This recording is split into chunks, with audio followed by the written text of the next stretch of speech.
Hello, this is Little Green Ghouls, and welcome back to Goosebumps Revisited, Series 2000. This week, I'm excited to visit Earth Geeks Must Go. I was fairly excited for another Goosebumps sci-fi story. Unfortunately, this book did not deliver. It has its moments, like we're on an alien planet with telepathic bugs running around, but the protagonists in this story are so aggressively stupid that it's hard to enjoy the story at times. It's also one of the shorter stories, but that doesn't stop it from also having a shit ton of padding. The writing in it is noticeably bad too, which feels mean to say, but this book is just a clunker all around, and if you skipped it, you wouldn't be missing much. Even this 1999 cover is pretty blah. It doesn't feel like a Goosebumps book at all, and it looks like it belongs in an entirely different series. There wasn't much to work with cover-wise in the story, but this scene doesn't even exist in the book, so why not make something a bit more exciting? I would have preferred the pyramid of telepathic bugs to this. Our front take says, "Warning, alien on board," which, given the cover art, you would think has something to do with the story, but really both of these things are a lie and aren't in the story at all. But let's check out the back of this book. I click the remote from channel to channel. On a fishing show, two men in a motorboat are pulling a strange two-headed fish from the water. On a game show, the contestants are receiving jolts of electricity. I click again, and we see a news program. "Earth geeks have landed," the reporter announces solemnly. "Everyone should be on the lookout. The mayor-governor has declared a state of emergency." I turn to Arlene. I can see by her face that she has the same thought. Maybe we're the Earth geeks, and they're out to get us. Okay, let's start this summary. The book opens with an introduction to Jacob Miller, who lets us know right away that he's just a normal guy. He's a normal height, a normal weight, with normal features, normal interests, normal grades, normal friends, and a normal attitude. I think you're getting the picture. All this normalcy is about to change, but Jacob wants to take us back to the beginning. I low-key hate these types of intros where the character is like, let me take you back to where it all began, because it's like, just start there to begin with. We're back to the first day of school, and Jacob has the first day jitters. To make matters worse, he realizes by luck of the draw, he doesn't have anyone in his class that he knows, so he's basically starting 6th grade all on his own. Things then get weird as the teacher, Mr. Cray, announces, "Welcome to the 12th grade." Jacob is like, "Come again? What grade?" And the teacher just dismisses it as him trying to get attention. When Mr. Cray starts writing on the board, Jacob realizes it's in some sort of strange alphabet that he doesn't recognize. He can't even tell if it's supposed to be letters or numbers. Jacob thinks he must be dreaming, but given that this is a flashback, that's obviously not the case. He's then invited to solve a math problem in front of the class, which goes about as well as you would expect it would. The class then begins typing on strange computers about the most exciting thing that happened to them during the summer, but Jacob is struggling to remember his summer. He knows he traveled, so Mr. Cray pulls down a map and asks him to point where he went, but like everything else in this classroom, Jacob doesn't recognize any part of the map, and it looks like some sort of strange world to him. He starts to confess to Mr. Cray that nothing is making any sense when the lunch bell rings and the class is dismissed. While walking to the lunchroom, nothing in the school looks familiar, but Jacob is certain he didn't wander into the wrong building by accident. In the lunchroom, he still can't find anyone he knows, or even recognizes. You'd think by now Jacob would realize something is wrong with his memory, but not yet. Things get extra weird when Jacob goes to eat a sandwich and everybody gives him a dirty look because he's not eating it right. Everyone in this lunchroom eats with their armpits. Yes, Jacob looks around and watches as everybody stuffs food into their armpits. The kids all insist he's the gross one for trying to put food in his mouth while they continue to stuff sandwiches into the toothy black holes located in their armpits. He looks around and sees people sipping milk with their armpits. Some kids have their shirts off as they rapidly stuff food into both armpits, and some kids stuff food into each other's armpits. There's a lot of armpit action going on, and I don't think I've ever said armpit this many times in my life. This is a bizarre scene, even for Goosebumps standards. In hindsight, I feel like Stein wrote this book around this idea, and then had to piss around from here on out. Jacob can't take it anymore, and races full speed out of the school and into some nearby woods. He realizes he's being followed and does his best to hide. It's becoming very clear we're in for one of those stories where Stein just throws a bunch of random shit at the wall and sees what sticks. While hiding in the woods, his legs begin to itch because he realizes he's covered in dozens of hairy little insects that appear to be sucking his blood. He starts tearing them off, which isn't an easy process, and he really has to yank each one off with a lot of force. It's a decently nasty scene because ticks already gross me out on a primal level. Once he's debugged himself, he jumps up and resumes just blindly running through the woods. He eventually crashes into the mystery person following him from earlier. It ends up being a girl named Arlene, who noticed him in the cafeteria because he's normal just like her and doesn't have teeth in his armpit. While interrogating each other, they both realize they can't remember their last names, where they're from, how they got there, or much of anything really. Before they can get much more conversation in, it starts to rain more hairy blood-sucking bugs, They pour out of the trees and all over the kids. One even falls onto Arlene's tongue and she starts to choke on it. The bugs are falling faster and faster than they can remove them, so Jacob starts screaming for help. A group of kids from school appear and begin whistling as loud as they can. The high-pitched squeal causes the splatters to tremble and fall off of Jacob and Arlene. The kids from school then question why they just didn't whistle, since everybody knows that's the best way to deal with splatters. So Jacob is like, I don't know, I guess we just panicked. The kids then get into a splatter war and start smashing the bugs and throwing the yellow guts all over each other. You know, normal kid stuff. After all that fun ends, the group of kids march Jacob and Arlene back into the school to the principal's office, so they can explain why they're out there ditching school and needed rescuing. The principal, Mr. Traeger, grills the kids, demanding to know why they were out in the woods when everybody knows they're forbidden and dangerous. Jacob wants to tell him all about his memory loss, but keeps his mouth shut and he eventually is sent back to class. While Jacob and Arlene are walking back to class, they stop to let a splatter they found in Arlene's hair outside because Arlene doesn't believe in harming any living things. When they open the door, they spot a strange man crouching by the woods who's trying to get their attention. I guess they decided just to ignore him because it cuts to Jacob suffering through class where he still has no idea what anybody's talking about. After school, Jacob and Arlene meet up and spend a couple pages trying to remember shit. It's not very exciting because it's just two kids repeating, I can't remember, to each other ad nauseum. Jacob eventually thinks he can remember what his house looks like, so they set out in search of it. They pass a library and for some reason think it'll be a good place to learn more about this strange world. Despite the fact that we've established that they can't read the writing on this planet, they meet a librarian who directs them to a reading room where they can find books all about the local history and geography. These two idiots then proceed to load up armfuls of books before sitting down to read them and remembering, oh yeah, we can't read this language. As if they didn't just spend an entire day at school not being able to read shit. To me, this is a glaring example of book padding, unless Stein just wanted to really establish that these two kids are flat out stupid. They then look around and see people rubbing their tongues on bumpy braille-like print, because I guess these alien people also read with their tongues. You'd think Jacob and Arlene would have noticed this in school earlier, or at least mentioned it. The creepy man from near the woods earlier is shuffling behind some nearby shelves, so Jacob and Arlene take off running outside. They manage to lose the man, but it occurs to them that they still have no idea where to go for safety. The next chapter opens with them outside what they think is Jacob's house. I guess we're to assume they just wandered across it. He's not certain it's his house, he just has a gut feeling. They do a little classic Goosebumps breaking and entering, and just let themselves on in. Once inside, Jacob doesn't recognize anything all that familiar, but Arlene says it feels like she's been here before too, and starts to wonder if this is all some sort of a test with a bunch of scientists just doing mindfuck experiments on them. Arlene decides to turn on the TV to see if they can learn anything else about where they're at. They flip through the channels of strange cartoons and odd game shows until they come across a news anchor. She is very serious, and in the middle of declaring a state of emergency, she announces that Earth Geeks have landed and that Earth Geeks must go. Jacob starts to think maybe they're the Earth Geeks, and he starts to panic because it sounds like everybody wants the Earth Geeks dead. The kids decide their best course of action is to search this house from top to bottom in order to find any clues about why they're here and what they need to do to get home. They spend quite a bit of time searching each room thoroughly, but all that ends up happening is that Jacob bumps his head on a bookshelf and suddenly can remember that he's from Wisconsin. Jacob hypothesizes that maybe they're robots who are still trying to learn their programming, but Arlene shoots that down as a dumb idea because they're made of flesh. Fear not though, because he quickly has an even stupider idea. He thinks they should return to the school to see if their school records contain any important information in them, because maybe they'll be written in English, even though nothing has been in English so far. This plan thankfully gets interrupted as they hear the front door shut. The kids quickly try to hide in a closet, but the door won't budge, and they're cornered by the creepy man from earlier. The kids are in panic mode, and the man suddenly seems both upset and surprised that they don't remember who he is.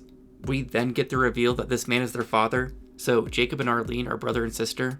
Jacob wants to know if he remembers anything else, but all their dad knows is that he's their father. He also shows them a toothless armpit to prove it. He then wants to know if they've seen the news and confirms they all are in danger of being exterminated. The dad goes on to say that they should be safe in the house for the night, but he thinks the kids should return to school the next day so they can hide out in the open. I guess we're just gonna brush past why this house is seemingly abandoned just for them. The kids don't think they can handle another day at school, but don't have much of a choice. The story then cuts to school the next day, and things are going okay for the first half. Both kids manage to keep quiet and blend in, that is until gym class. Both classes are lined up, and Jacob is handed a blet, which is a soft black cube about the size of a toaster. He tosses it to Arlene, and we get a bunch of nonsense words and rules that we aren't meant to understand. This all leads to Jacob and Arlene confessing that they don't know how to play the game, The kids in the class circle Jacob and Arlene and begin chanting, Earth Geeks, Earth Geeks, because everybody on this planet learns to play this game when they're basically toddlers. They're sent to the principal's office, and Mr. Traeger demands to know if it's true, if they really are both Earth Geeks. He decides to give the kids a quiz to see if they're telling the truth, and they both fail on the very first question, where he'd ask them to name all the continents. Mr. Traeger telephones someone to let them know that he's captured some Earth Geeks, so Jacob and Arlene have no choice and both jump out of an open window. Various men in black are in hot pursuit as the kids race through the neighborhood and down alleyways before coming across their dad. He suggests that they all steal a car, so they wander in search of an unlocked car. Once inside one, they're met with a strange control panel that is nothing like any car their dad has ever driven. He starts just hitting buttons at random, which is always a great strategy when operating mystery machinery. Shocker, this was not an effective strategy, because the entire family is promptly launched full speed at a brick wall and knocked unconscious. This may have gotten a laugh out of me. When Jacob wakes up, the first thing he sees is barred windows. He looks around and sees his dad with a bandage wrapped around his head and Arlene with a cast on her arm. We don't spend much time in this cell because soon some guards appear to shuffle the family off to some undisclosed location. They eventually reach the office of the Mayor-Governor Dramar, who orders the guards to kill the family if they try to escape. The dad tries to explain that they would never harm anyone and they don't even know where they are or why they're here, but the Mayor-Governor isn't buying it. The Mayor-Governor insists that he knows they have a weapon, but the family's just like, what the fuck are you talking about? We don't even have our memories. The Mayor-Governor then decides he'll have no choice but to torture them all, and has the guards lead them to the torture chamber next door. They are then all strung upside down by their ankles via some ropes and chains. Beneath them is a giant black cauldron that Stein describes as a big pot from one of those old jungle movies with the cannibals. Like that's some sort of universal reference. Something is bubbling inside the cauldron, but Jacob can't quite make out what it is. The guards demand that they hand over the weapon, but the family once again has to plead that they have no idea what anybody is talking about. The ropes begin to lower into the cauldron, and Jacob finally spots what's inside. Millions of splatters twisting around inside the cauldron. I assumed they were just going to whistle at them, but nope. They are dipped into the splatters, which proceed to crawl up their arms, and then soon fully submerged. Shit then gets even weirder, because the splatters aren't draining him of blood this time. Instead, they're speaking to him telepathically. "We won't hurt you," the splatters say to Jacob. This book is stupid. The splatters then say, "Pretend to cooperate with the Mayor-Governor." But Jacob thinks it's too late for that, because despite the splatterer's best intentions, he's still suffocating and choking on their hairy little bodies. The dad then shouts out that he'll hand over the weapon, but quietly confirms to Jacob that he's just stalling for time and doesn't have the weapon.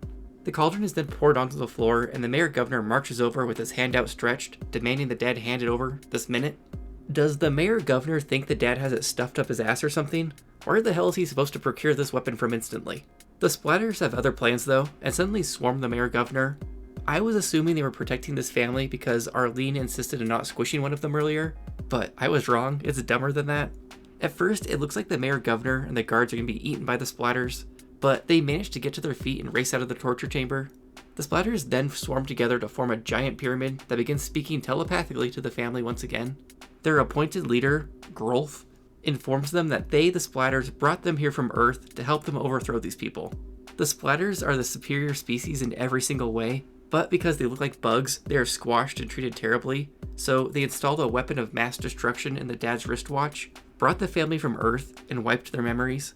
I do not understand why they needed to bring this family from Earth if the splatters themselves were the ones that installed the giant bomb in the dad's wristwatch.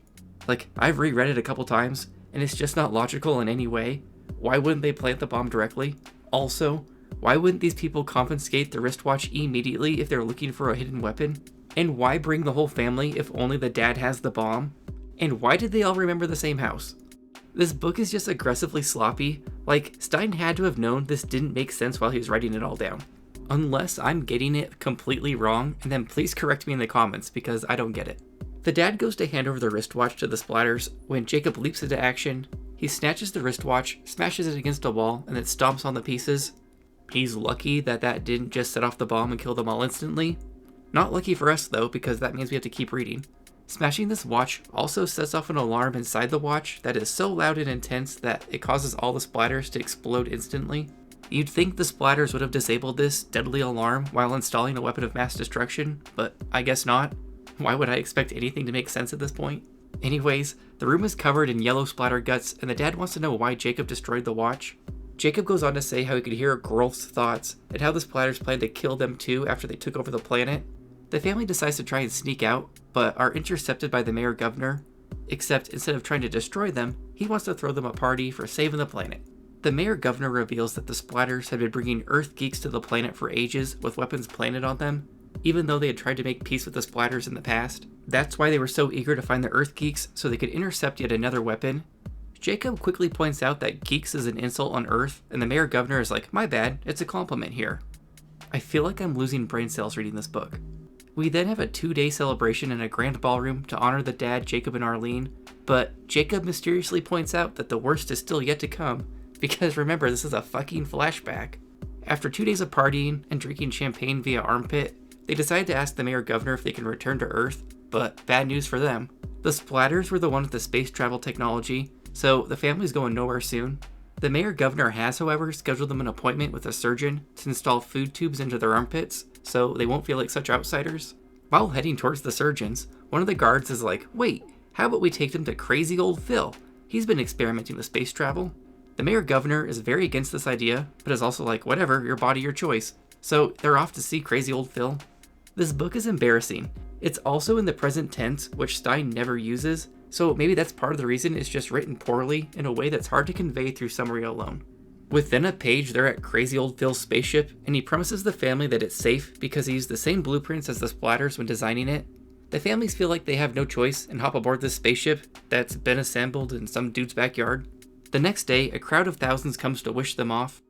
You know, I really don't know how they are trusting this man when this civilization couldn't even generate a fucking watch alarm when that was all that was needed to destroy their arch enemies. It doesn't matter though, because Stein wrote this in like 3 hours it feels like and never looked back. Anyways, the family is loaded up into the rocket and crazy old Phil launches them off into space. Jacob briefly thinks they exploded, but it ends up just being the sound of takeoff. I guess no one told him that rockets are allowed. The dad explains that due to space-time bullshit, they should arrive a little before they left Earth the first time around. It's then like half a paragraph of space travel, and suddenly the ship comes to a lurching halt, and they all crawl out, excited to be back on Earth.